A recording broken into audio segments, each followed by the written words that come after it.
인사권자인 윤석열 대통령이 왜 이렇게 우리 여당 의원님들 괴롭히는지 모르겠습니다. 웬만한 정도의 후보자를 내세워야 서로 논쟁도 되고 또 좋은 점을 부각해서 두둔도 좀 해주고 정말 드러나 있는 사실관계 팩트만 놓고 보면 너무 한심하지 않습니까? 뭐 한심하다는 이 표현이 주관적이라면 바꾸겠습니다. 이건 도저히 용납하기 어려운 기준에 걸쳐 있는 거 아닌가요? 왜 그때 감사 안 했냐고요? 감사했을 거라고요? 감사 안 했더라고요. 저도 왜 안 했는지 모르겠습니다. 그때 했더라면 하는 그런 아쉬움이 매우 커요. 왜 그때 안 했는지 저희도 관심을 갖겠지만 우리 여당 의원님들께서도 도대체 그때 감사를 어떻게 했길래 아니면 왜 안 했길래 이런 부적절한 사용이 걸러지지 않았나. 그 당시에 감사를 서로 했다고 하더라도 그 문제를 그때 발견하지 못했다 하더라도 그것으로 두둔의 명분이 되지 않습니다. 2011년도 부산저축은행 사건이 있었어요. 그때 조우영이라는 대출 브로커가 참고인 조사 2번 받고 어떤 처벌도 받지 않았습니다. 그 사람은 불법으로 대장동 일당에게 대출을 알선해주고 10억 원의 커미션을 챙겼습니다. 제가 그냥 주장하는 것이 아니고요. 2014년 같은 사건 재수사에서 징역 2년 6개월의 결론이 나왔습니다. 재판부에서 그렇게 인정해서 확정됐습니다. 사건이라는 것이 그렇습니다. 2011년도 부산저축은행 사건 수사는 대검 중수부가 맡았습니다. 그때 중수수사 이과장이 윤석열 검사였어요. 2014년 부산저축은행 문제를 재수사한 곳은 수원지검입니다. 대검 중수부가 수사력이 약해서 조우영이라는 대출 브로커를 노척했습니까? 사건은 그럴 수 있는 겁니다. 이런 주변부를 다 떼어내고 기록만 보자는 겁니다. 아까 우리 존경하는 최영두 의원님께서 회사의 어떤 규정대로 휴가를 내고 가지 않았겠냐. 그런 근거 없습니다. 저희가 못 찾은 것이 아니라 없습니다. 그래서 후보자 본인도 사장이니까 필요할 때 휴가 갔다라고 얘기하는 겁니다. 오늘 참 희한한 일을 마주했습니다. 방통위에서 성명서를 언론에 배포했습니다.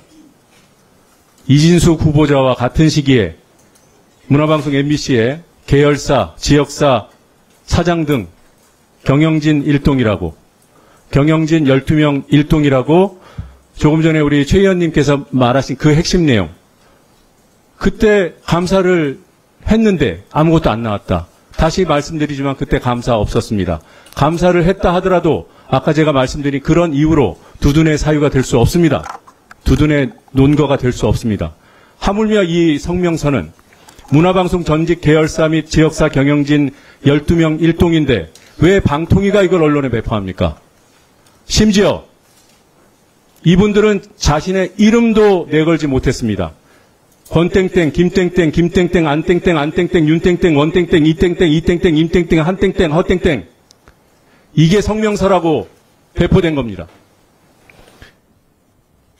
이렇게까지 두둔해야 하는 사람인가? 이렇게밖에 두둔할 수밖에 없는 사람인가? 핵심은 이겁니다. 저희는 빵만 캐지 않았습니다. 저희는 트집 잡는 게 아닙니다. 저희가 얘기하는데 결론만 있고 근거가 없으면 트집이죠. 인신공격이라고 해도 할 말이 없죠. 그런데 제발 귀 기울여서 들어봐 주십시오. 저희가 근거 없이 얘기를 하고 있는지. 수많은 근거 이미 보여드렸지만 제가 개인적으로 가장 문제라고 생각하는 이 사안에 핵심이 담겨 있다고 생각하는 점 한 가지 말씀드려 보겠습니다. 제출된 법인카드 이진숙 당시 대전 MBC 사장이 소지하고 다니던 카드입니다. 제시된 내역들 우리 여야 위원들이 다 함께 본 바로 그 내역. 그 카드의 한도는 월 220만 원입니다. 그런데 이 내역을 통계를 내보면 월 420만 원씩 썼습니다. 200만 원 평균 초과한 겁니다. 적을 때는 수십만 원부터 많을 때는 450만 원 이상까지 한도를 초과해서 썼습니다. 저는 한도가 220인데 200만 원가량 한도를 평균적으로 초과했다는 것이 이해도 되지 않지만 이론적으로는 가능하다는 점은 인정합니다. 단 증빙이 되어야 합니다. 세상 어느 법인카드가 한도가 있는데 증빙 없이 한도를 초과해서 쓸 수 있습니까? 하지만 대전 MBC에 단 한 건의 증빙 자료도 제출되지 않았습니다. 이게 사실입니다. 여기 계신 분들 상당 분들이 법인카드 다 써보셨어요. 한도 초과해서 쓰기 어려워요. 한도 초과할 때 증빙합니다. 안 하는 사람 없습니다. 만약에 여기 그 당시 MBC 계열사 및 지역사 경영진 12분이 그렇게 썼다면 이분들도 수사 대상입니다. 아니었다고 믿습니다. 증빙이 없이 한도를 초과할 수 있다고요? 그게 어떻게 가능합니까? 여기서 그치지 않습니다. 한도를 초과해서 쓴 돈들이 접대비로 분류되어 있습니다. 일률적으로 접대비로 분류되어 있습니다. 그 접대비는 증빙만 된다면 한도를 초과할 수 있는 항목이에요. 그런데 그 접대비가 증빙 없이 이루어졌을 뿐만 아니라 내용상으로도 접대비가 아닌 것이 자료만 봐도 드러납니다. 제가 몇 가지 자료만 말씀드려 보겠습니다. 같은 날 같은 장소에서 비슷한 시각에 여러 건의 결제가 이루어집니다. 2017년 11월 13일 이진수 후보자는 당시 대전 MBC 사장은 주식회사 한화갤러리아 타임월드라는 백화점에 가서 3차례 결제를 합니다. 11시 3분, 10시 50분, 10시 58분, 10시 50분부터 10여 분에 걸쳐서 3차례 결제를 합니다. 그런데 하나는 관계회사 접대, 아까 말씀드린 접대비로 항목 분류를 했고 나머지 2건은 한도 내에서 쓰는 부운영비로 사용했습니다. 이해가 되십니까? 실수면 좋겠습니다. 만약에 사례가 한 건만 있었으면 제가 말씀 안 드립니다. 실수했겠거니. 실수할 수 있으니까. 2016년 4월 10일 한성관광개발 주식회사 골프장입니다. 여기서 2번 결제했습니다. 한 번은 10만 5천 원, 한 번은 45만 5천 원. 하나는 부운영비, 한도 내에 써야 되는 부운영비로 결제했습니다. 하나는 관계회사 접대비로 항목 처리했습니다. 하나만 더 말씀드리겠습니다. 이런 사례가 수태 있습니다. 호텔 엠베서더 특급 호텔입니다. 2017년 2월 11일 같은 날에 2번 결제했습니다. 한 번은 관계회사 접대, 한 번은 부운영비. 도대체 이게 가능하냐고 여쭤보지 않을 수가 없습니다. 이런 것을 두둔해 줄 수 있겠습니까? 이해해 줄 수 있겠습니까?